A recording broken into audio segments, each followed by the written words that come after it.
Let's listen in on the guys from ARK Invest talking Terafab and FST. Terafab. What if I told you the entire global semiconductor industry isn't building fast enough, at least according to Elon Musk? Today, we're talking about what was announced, what's credible, and what's just a pure moonshot. Sam, Brett, help break it down for us. Okay, I'll start at the very highest level there is. There's 3 ingredients for the future of civilization: solar panels, launch capacity, and semiconductors. The first 2 are taken care of. SpaceX is on its way with Starship to roughly $100 per kilogram to low Earth orbit, potentially below that launch capability. You have both Tesla and SpaceX ramping up solar manufacturing.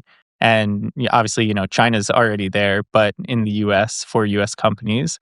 And then this third ingredient is the missing ingredient, and that is where Terafab comes in. Fair points initially. Launch costs absolutely continuing to come down. And just one note on that.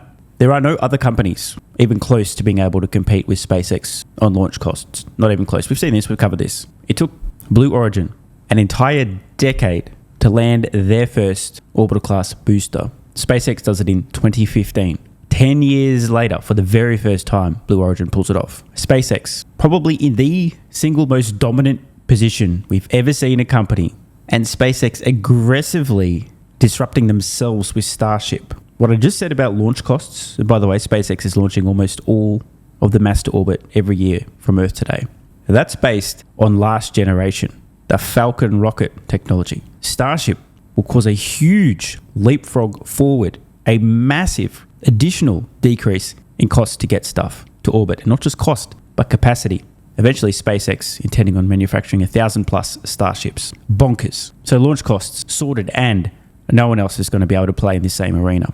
And this is extremely important. The reason that what I continue to call Starthink, the space-based AI project announced via Terafab, which isn't just space-based AI, you need the chips for them. Terafab includes manufacturing the chips. The whole thing would not be viable for a company that doesn't have the same launch costs as SpaceX, and no such company exists. On solar production, a lot of people may not have paid extremely close attention, but we have confirmation from Musk now that both SpaceX and separately Tesla will both be aiming to produce 100 gigawatts of solar per year.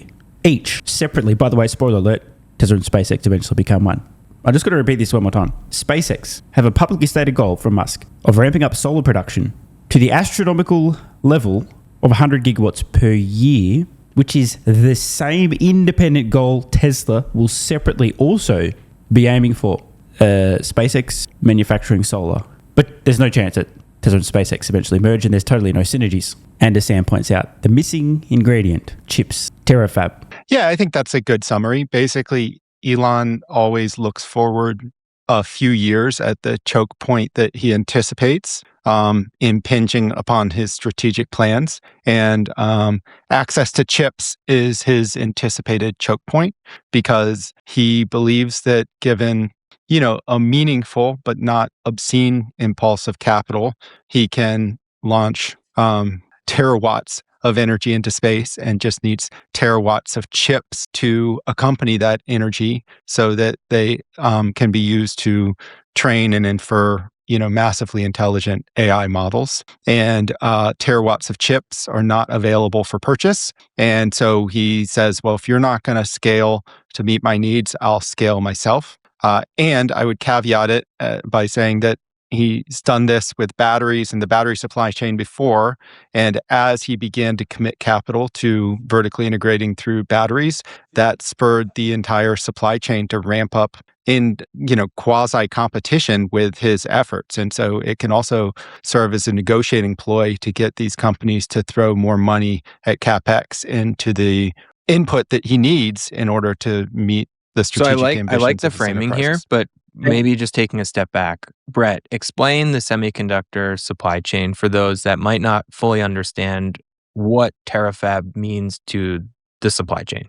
I mean, my gosh, I'm not sure that I totally understand. But the different components, because my understanding is that Terafab, it's safe to say that very few people, other than those working directly in supply chain, for the few companies that actually manufacture semiconductors, aka chips today, few people have much of an understanding one gigantic building that's 3 times the size of or Central Park, and it's going to house all of the different, supply chain components of creating semis. Yeah, is it the lithography versus the fab versus... So one roof, chip design, Sure. memory production, advanced packaging, and testing, all under one roof. Is that the idea? Yes. Yeah.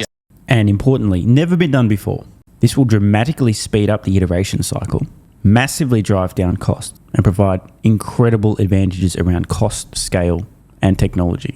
P.S. This is also absurdly ambitious. It's not just, we're just casually going to join the semiconductor manufacturing industry and also design them, but we're going to vertically integrate more than anyone else in this industry we're about to walk into for the very first time. Yes. The idea, as with all of Elon's ambitions, is to do vertical integration of all layers of the value chain so that kind of the person asking for the product can sit right next to the manufacturing equipment that's manufacturing the product and then get the output from the manufacturing equipment so they can instantly test and kind of iterate on that basis. Within semis, we're talking about massively hundreds of millions of dollars per machine pieces of capital equipment that are heavily intricate and complicated to build, maintain, and run. And so between growing the wafers, etching the wafers, producing chips off the back end, having test equipment in place to test it, it really, at least as laid out, is a plan that kind of exceeds probably anything in human history in terms of ambitions. The reported price tag is $20 billion. That's a lot of money to spend on a single facility. And actually, relative to the numbers we throw out on the show, sometimes $20 to $25 billion actually seems low. And I know that's a crazy statement. Yeah. Well, so to give you a sense of scale, Tesla's CapEx plan for this year is $20 billion. And some of that is devoted to what he calls an advanced fab for that I think is kind of with Samsung in coordination to build their AI5 chip. So Tesla is already investing in some of this capital equipment, but this is a facility that it needs 10 gigawatts of power. And within that context, it actually does seem like a low estimate for the amount of CapEx you need. Think about 10 gigawatts. Now, this is true. Worth noting that Tesla, in fact, all Musk-led companies, have an extraordinary reputation for extreme capital efficiency, spending a fraction of what the industry thinks is necessary to get a job done. Yeah. This is your starter more set. than that, but that's the kick-started capital. And I do think there's another piece out by Sam D'Amico, who's the founder of Impulse Labs, on it's the knowledge that is in a factory versus in what a factory makes, which I think is quite relevant with respect to putting all of these in the same place to actually learn this capability, and potentially why, others trying to do this have not had the same degree of success. Now onto FSD and Robotaxis. As Robotaxi, as a funding mechanism, Nick, you were sharing some interesting data points. It works well. It works very well for my personal use. I think as a result of these conversations, our weekly conversations, I did end up trading my old Tesla Model Y in and getting the new version. And as a result, I got access to version 14, or the latest, greatest FSD. And that is a noticeable difference between what I was using on my prior vehicle. So, and what did you rank it out of 10? Very recently. But that, this is classic when you're dealing with Elon, trying to understand, sometimes reality from what is thrown about. And it's I'm using it, it works. And then Robotaxi is subscale and they're still behind Waymo, or not. Oh, you mean the Robotaxi product in Texas, well, when you look San Francisco. Yes. And it's give them some time, but also that is all potential energy right now. As in, Texas can produce, what is it, Sam, 500,000 vehicles, 500,000 Model Ys or something a year, or hundreds of thousands. And until you cross the commercialization threshold, it's going to look subscale, and then suddenly it's going to be massively in excess of scale of Waymo. That's my view. I think it's pretty well founded. I believe this is the view of everyone who's looked deeply at this situation and isn't retarded. Check back in 5-10 years from now. Here's my prediction. Tesla's dominating, take the lion's share of the profits in the Robotaxi market. And Waymo, in the best case scenario, I don't even know how they survive. I mean, they can suck from the tea to Google indefinitely, I guess. Maybe they somehow carve out a niche service. You don't want to be like everyone else who's using the vastly superior, massively more affordable service from Tesla. Do you show the world that you're unique by choosing a Waymo instead and paying a massive premium just to show the world that you're not a sheep and you're different?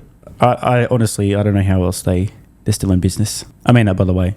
Maybe I'm just not creative enough. But I cannot see a scenario in which Waymo has a financially viable business 5-10 years from now competing with Tesla. At best, if they're surviving, it's somehow through a very niche service with meaningful high costs just so they can at least break even. And it's clear that kind of like going from, wow, this really works, wow, I'm using this really works, to, wow, this is kind of like set up in a way where it's dependable, curbside drop off and pick up, and kind of everything is stitched together, is still a pretty hard, hairy effort. And I think they're in process. And I think FSD is relative to every product, the biggest lifestyle difference between me and my like adult friends right now. They don't get it. Most of them don't have a Tesla. And of those that have a Tesla, even most of them don't use FSD. And I just don't understand them, one. And because I don't think that they have tried it in like over the course of a week in a real way, because they are driving their cars and my car is driving me. And it's so like my life is totally different from theirs on this particular vector. And it's like a true mass luxury product right now, even at its current capability level, and it keeps getting better. It's what a great phrase, a mass luxury product. Kind of bizarre. It is. Well, you say that, and right, it took so long for Nick, who's because what I was using was, I don't want to say putting me in dangerous scenarios. No, that's what I'm saying. It's like the product is great. Like the product is in constant development. Yeah. It's the worst it will ever be until right. So it's like people say they tried and they're like, oh, it's pretty good, and it's like, no, but have you tried it in the last month? Yeah, in the last 2 months, really, or 3 months. And there's a new 14.5. There's a new like point release about to come out, I think. So it'll be even better. Fair, valid.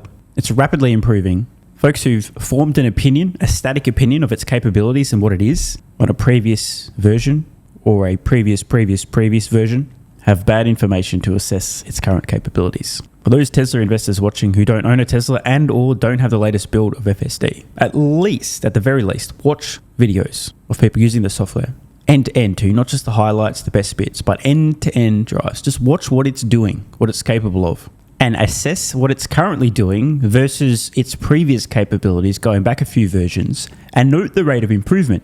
At this point, you'll be seeing its latest abilities, and you have a few previous data points of what it was previously capable of doing, which was not as much, not as well. You can use this information to extrapolate its future capabilities, at which point you may form the opinion that Brett was just sharing. Want more content?